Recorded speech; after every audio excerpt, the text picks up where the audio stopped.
Hi, this is David with entry number 619, something like that. I'm here. I don't know if you recognize it. This is, well, I don't even recognize it. I'm on my way back from Yeouido. Yeouido is this really nice, I've talked about it before, but it's where the National Assembly building is. There's like a lot of corporations are centered there.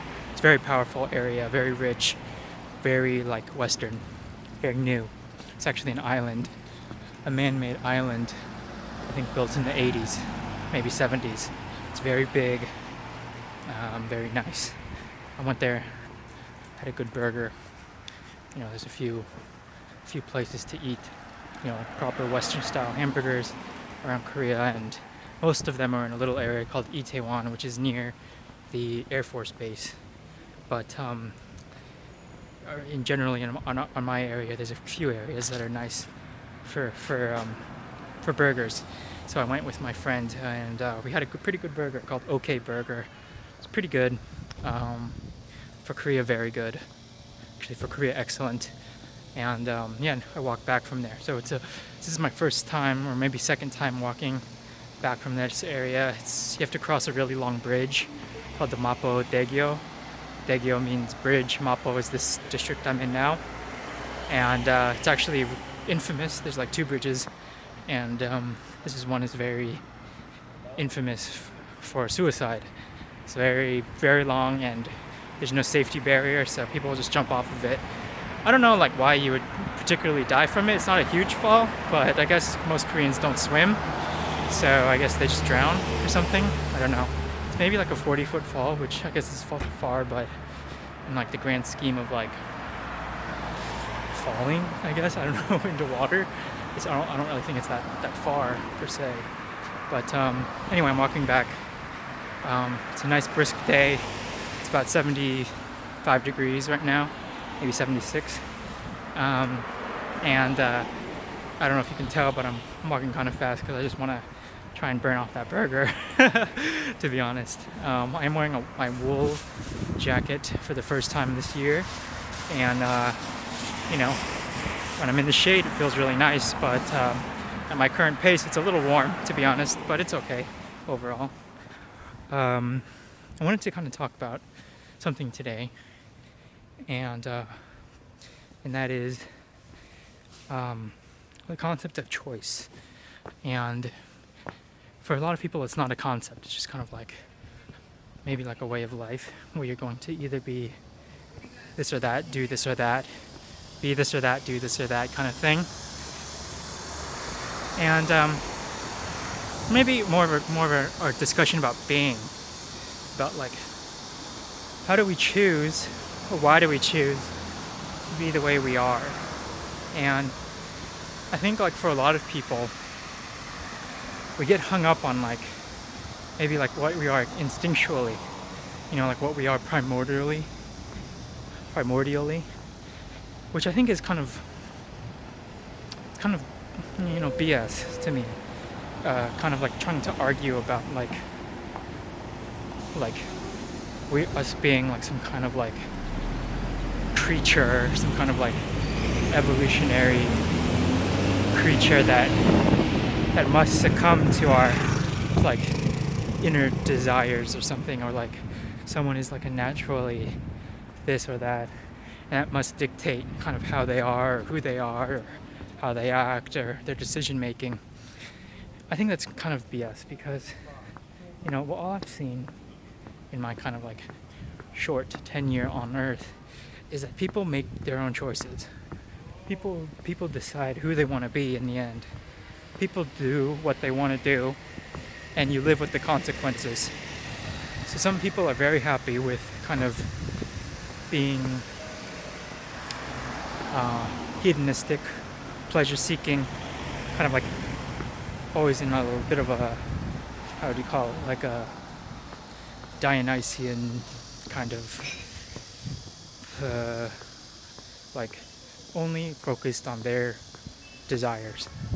And I think there's a way to live like that is actually pretty positive and helpful, and you can do a lot of things that like are beneficial to kind of society, actually, because like when you look deep down into like how humans work, everyone truly is like is just for themselves, out for themselves. And I am someone who believes that altruism isn't real, that it doesn't exist really. It's a myth. It's kind of like a practical excuse that we make to kind of feel better about ourselves. Because in reality,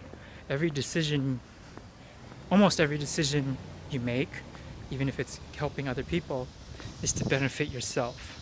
Especially, and it gets especially twisted, I should say, when it kind of comes to altruistic behavior.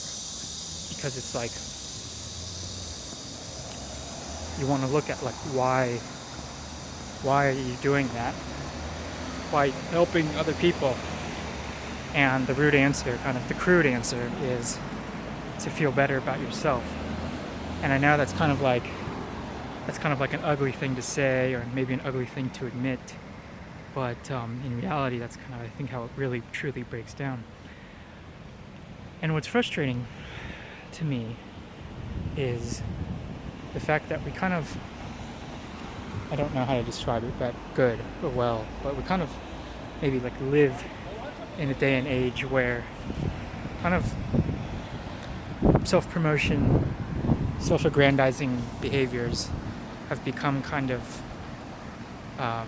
seen as something that are good or that are not bad. I think is a better way to put it, that aren't bad.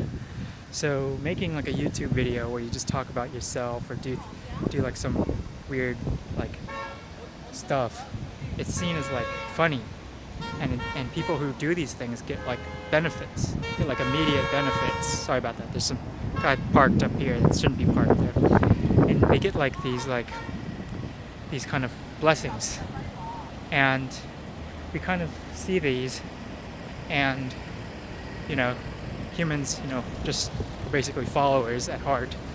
And so you go like, oh, look, this guy got like all this money for acting like an idiot. Why don't I try that? And I'll film it, and you end up getting some money, and you kind of get that little taste, of fame, and kind of feeds into the next stunt or whatever. And soon enough, you're doing the same bullshit.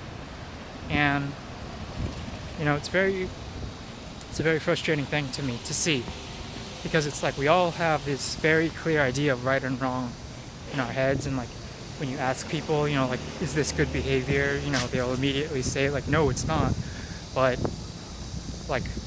then their actions are to the contrary or demonstrate the contrary. So it's like a very frustrating thing on kind of like a what do you call it, a truth level, self-truth level, a intellectual level, because we say all these things that we know are true, and yet we act differently. And it's a very frustrating thing, like I've talked about it before when you talk about Dale Carnegie's How to Win Friends and Influence People. All those lessons in that book we all know kind of inherently by the time we're 18, but we choose to kind of not follow them. And it takes a man writing a book, us buying a book that basically says 150 or 300 pages of obvious things, and we go, oh yeah, and then we choose to, even though we reread them and we accept them as true, we choose to ignore them all over again for some reason. And so it's like these kind of things are like very frustrating. And I think to close this out, because I don't want to ramble too much, is that at the end of the day, what I'll say is that actions will always speak louder than words. I'll repeat that. Actions will always speak louder than words.